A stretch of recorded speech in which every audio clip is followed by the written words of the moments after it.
This is our third video on how to create electronic forms in the DocScanFx application. I just wanted to start off by showing you where these forms are actually stored.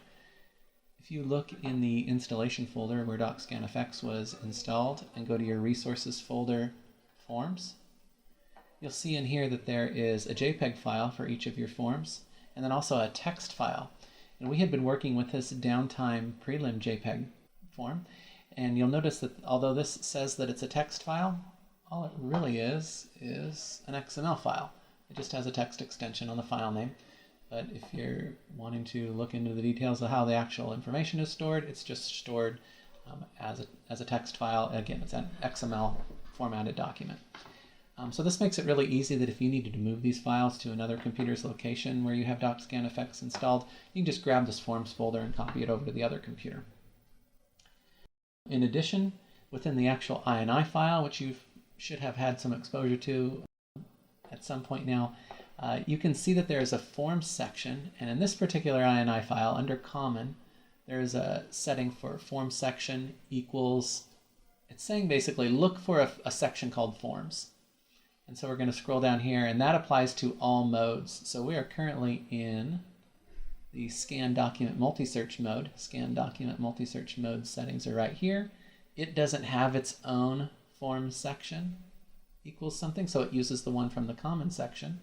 So therefore it inherits the fact that all its forms are going to come from this section down here. 5 different entries in here. You can see there's information like the file name, the title, the hint if you hover over it, and more information is spelled out as you go across. So that's out there for you to explore, but you don't have to know that in order to configure a form on the system. So I'm back into the forms section. There's that radiologist downtime prelim form. I'm going to right click on that, and I'm going to go into this change form properties. We saw this earlier when we were changing the title and the hint and the order. Now we're going to look at what can happen with these filter and the automation values that are here. So I'm going to first off show you if under both of these drop downs that are available are some of those macros that we saw when we were actually editing the form. What you can do here is decide that there's something about the exam that you want to compare to some static value that will decide whether or not this exam is going to show up in this list or not. If we look here, we're looking at an ultrasound vascular duplex exam. Maybe we don't want, actually I'll back up here, maybe and look at our forms section. Oops. Maybe we don't want this abdominal aorta form to show up in this list if it is a vascular duplex exam. So I'm going to right click on this one and I'm going to choose change form properties. I'll scoot this over a little bit. And we're going to say if the exam description on one side, and we're going to have VASC. I'm just going to pick a word that normally would be associated with an exam that should have a vascular duplex form. And in this case, we're saying like, well, this is an abdominal aorta exam. We don't want it showing up.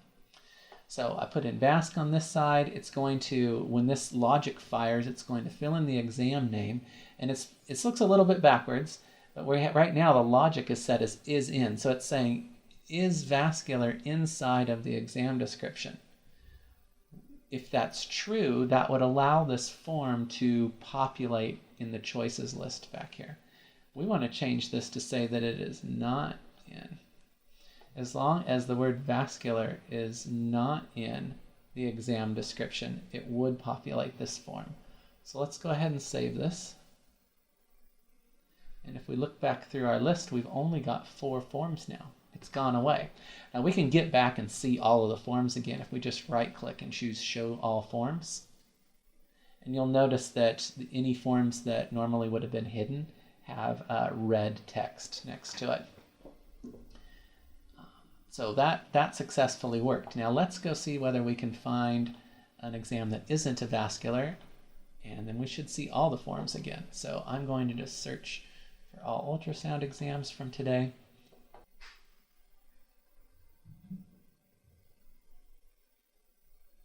And let's just pick this ultrasound, this OB ultrasound here. And we'll do next. And I'll go into forms, and you'll see that we have all 5 forms back. Because when this logic fired off, it didn't have the word vascular in it, and we had some, well, let's just bring it back up. The name of the exam didn't have the word vascular in it, so this logic became true, and it allowed it to show up in the list. So this is something to kind of play around with. It can get a little bit deep, but it's just one way to help filter out and only show the exams back here that you want end users to use. The automation section works the same way. So if you have some logic in here that is true, this will decide if the form's going to pop up automatically as soon as the user comes into the exam. Now there is one more section in the INI file, a setting that you have to have set that is that makes the form section open automatically. Let me show you what that is. I'll bring our INI file back over, and we'll look at this other mode under this MRI scan documents, and I've named it, put this auto form in here. There's a new option in version 3.3.0.1 and higher where you can decide what buttons are available for the end user, whether they get the scan, import, the capture button, and the forms button or not. If you change this to forms open, then as soon as the end user goes onto that scanning screen, the form section will open up automatically. That needs to happen in order for this lower logic to work. If you don't have it that the form section is opening automatically, then it won't then check and automatically open up a form if there's qualifying logic for one. And then the final item that you can do down here is that you can check this box, and what this decides is that when the end user has filled out the entire form and they click the X in the corner of the window and they say yes that they want to save the form, it will send that form off to PACS automatically and close DocScanFx. And that's just for those situations where you want to have a very, very automated end-to-end workflow where maybe you've launched DocScanFx from PACS, so a mode has already been passed to it and the form is already opened up based on some logic here, and then you want to not have the end user have to click on send to PACS. The other thing to point out in here too that you can edit, let's for instance say that you brought this form in by scanning it, and maybe there's some kind of lines and stuff from it. If you get to this screen here, you can right click on this thumbnail image and you can click to edit the form's image. And whatever the default image editor is on your computer for JPEG files will open up, and then you'd have an opportunity, in this case it's Paint on this computer, and you'd have an opportunity to go in here and maybe erase some lines or some sort of different markings and stuff that were on the page that were making it not look so good. Or if you needed to add some lines or separators and things, you could use the image editor on your computer in order to do that. And then when you save the file, it actually would that would become the new file and it would update the thumbnail. Actually, let me show you that. So I'm going to do edit. Let's just put a line. Actually, we'll put a box around this whole section up here. This, and then we'll close that. And then it's also telling you like, hey, notice that the image got updated. Do you want to update the thumbnail image as well, because they're separate? And I'm going to say yes, and you can see now that it put that box around the top there. There was another option in here, if we right click, that you can edit the form's thumbnail image. Now, you might want to do this if visually you're wanting to draw some attention to the thumbnail, but you don't want whatever you do to the thumbnail to be on the form that the end user is actually filling out. Like maybe you wanted to put a particular logo so that you'd know, oh, that's the Outpatient Imaging Center form that we use. So visually, they would get that clue. I'll just demonstrate this by putting a little star down here in the corner, and I'll save this thumbnail. And we'll see that we've got a star in the corner of the thumbnail here. We've got a star down here, but when we actually click on this form in order to open it up and use it, there's no star on this page. We'll save that. If you want to undo any of that, you don't have to go erase the star. Since the form itself doesn't have the star in it, we can just go back into this Change Form Properties, right-click on here, and choose this option to rebuild the form's thumbnail image.